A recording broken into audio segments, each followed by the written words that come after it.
que ya iniciaron retirando los escombros de acero del puente Francis Scott Key en Baltimore, y el alcalde tiene la esperanza de que se puedan recuperar los cuerpos de los 4 trabajadores desaparecidos. Las cuadrillas de remoción tienen a su disposición 2 poderosas grúas, incluida la más grande de la costa este. Y fíjense que la administración Biden ya ha liberado, pues de alguna manera, $60 millones para esta tarea, y dice que habrá muchos más dólares, por supuesto, para esta reparación a medida que avancen los trabajos de recuperación y reconstrucción. Nos vamos a enlazar a esta hora con Pablo Gatto. Él se encuentra en la zona de la tragedia con la última información. Pablo, adelante, te escuchamos. Buen día.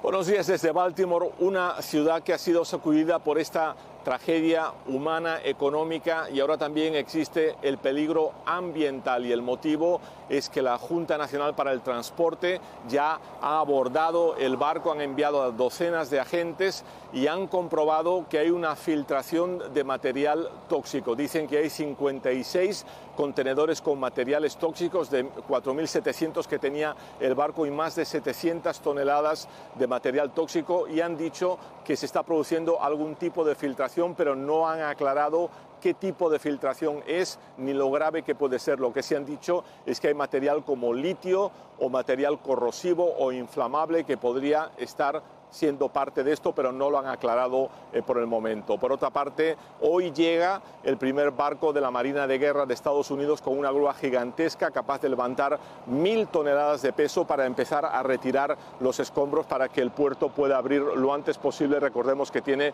una importancia económica muy grande, 15.000 puestos de trabajo directos, más de 140.000 indirectos, y mueve alrededor de $80.000 al año en negocio. Por otra parte, tenemos el testimonio de una de las personas que básicamente se salvó milagrosamente de este accidente. Habló con su amigo Moisés, y Moisés nos recuerda y nos explica qué es lo que le contó su amigo por teléfono. Pero él, como pudo, abrió el vidrio de su puerta del motorista y se salió por la cama del camión por atrás. Pero como vio que el camión iba desplomado, hundiéndose, dice que al ver las turbulencias del agua, el humazón y todo, él se tiró. Él no sabe nadar. También él dice, es un milagro de Dios, dice, porque yo no sé cómo yo llegué a una base de concreto. Y yo ahí me agarré y yo empecé a gritar, a llorar y a gritar, dice. Por otra parte, el gobierno, la administración Biden, ya ha autorizado $60 millones de inmediato para empezar en la ayuda a Baltimore tras esta tragedia, y el gobernador de este estado de Maryland aludió al respecto. Escuchemos también exactamente lo que dijo. We need to clear the channel and open vessel traffic to the port because the health of the Maryland economy and the national economy depends on it. Y por otra parte, el equipo de béisbol de aquí de Baltimore, los Orioles, rindieron un homenaje, como no, a las víctimas de este trágico accidente, y hubo un momento de silencio y también banderas nacionales en el estadio mientras se declamaba, se decía las letras del himno nacional, porque recordemos que este puente es el Francis Scott, que hay que recordar que fue la persona que escribió la letra del himno nacional. Un momento muy emotivo en el primer partido de liga. Y es que realmente la tristeza se siente, sobre todo entre las familias que todavía están esperando información de sus seres queridos. Faltan 4 personas. ¿Qué se ha dicho sobre la recuperación de estos cuerpos, Pablo? Pues las autoridades han dicho que la labor de los buzos es extremadamente peligrosa porque hay muchas corrientes, es muy frío, y básicamente han declarado que no pueden ver más allá de sus manos. Por lo tanto, tuvieron que detener las labores de rescate de los 4 cadáveres que faltan, pero sí agregaron que tan pronto comiencen a quitarse estos escombros grandes por parte de estos barcos de la Armada de los Estados Unidos, estas labores continuarán, y por lo tanto el objetivo sigue siendo recuperar los cuerpos de estos hispanos muertos. Esto es todo por el momento, regresamos con ustedes. Está cambiando la imagen de la ciudad de santuarios tras el asesinato de la estudiante de enfermería Laken Riley en la Universidad de Georgia. Bueno, como saben, el sospechoso y acusado es un ciudadano venezolano que ingresó ilegalmente al país y que estaba en libertad condicional esperando una respuesta a su caso de asilo. De hecho, hay otro caso que también está llamando la atención. Un inmigrante indocumentado que baleó y atropelló mortalmente a una joven hispana en la única ciudad santuario de Michigan. Legisladores de ese estado están cuestionando, por supuesto, la localidad y esta política establecida allí en la ciudad. Y Luisiana también está avanzando en un proyecto de ley contra las ciudades y municipios santuarios. Para hablar del tema está con nosotros Oscar Chacón, él es director ejecutivo de Alianza Américas. ¿Cómo está? Bienvenido. Buenos días, Elena. Un gusto estar contigo. Un placer igualmente, y además queremos entender cómo está funcionando esto, porque sin duda estos delitos y otros que seguramente nosotros no estamos reportando en este momento están siendo la clave para que mucha gente cuestione el hecho de que existan estas ciudades santuarios. ¿Usted cómo lo ve? Bueno, mira, lo primero que hay que destacar es que las ciudades santuarios han sido a lo largo de los años una respuesta ante lo que muchos consideramos ha sido un patrón de abuso de la policía migratoria, conocida como ICE, en contra de personas extranjeras. Hay que destacar algo que con frecuencia se deja fuera de la cobertura, y es que todos los reportes, incluyendo el del FBI, que reportan anualmente el patrón de criminalidad, señalan claramente que las personas nacidas en el extranjero son mucho menos probables de estar involucradas en acciones criminales que las personas nacidas en el país.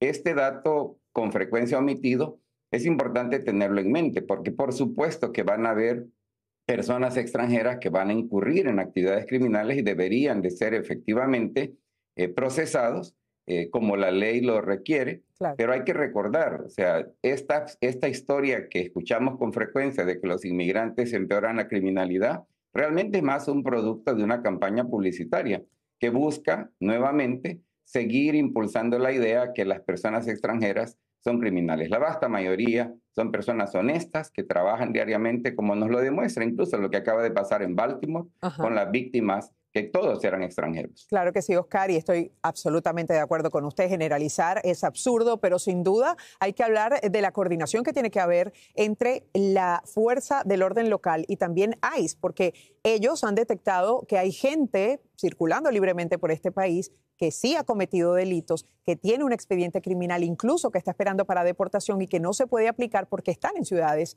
o localidades santuarios. ¿Usted qué responde a eso? Fíjate que yo creo que no es cierto de que el hecho de que una ciudad se autodeclare santuario significa que se van a proteger a personas que tienen ya evidencia señalándoles como criminales. Yo creo que más bien hay un entendimiento equivocado de lo que significa el concepto de ciudad santuario. Lo que la ciudad santuario busca prevenir es el abuso por parte de la policía migratoria a personas que no representan ninguna amenaza a comunidades a lo largo y ancho del país. Esto lo hemos visto no ahora, sino lo hemos visto a lo largo de décadas, y fue de manera muy marcado durante la última sección de la administración Bush y durante la administración Obama, que vimos Oscar, muchos abusos ser cometidos. Pero permítame meterme allí un momentito para hacerle esta pregunta. ¿Usted no cree que la gente está aprovechando, en todo caso, estos que son delincuentes y saben que son delincuentes, están aprovechando este tipo de zonas que son neutrales para que puedan ser detenidos? El hecho de que están en lugares santuarios, delinquen y están allí aprovechando ese beneficio. Brevemente, por favor, respóndame. Yo lo que te diría es la evidencia no respalda tal afirmación. O sea, no hay evidencia que nos diga que así es. Y más bien es una creencia de que las ciudades santuarios se vuelven protectoras de criminales.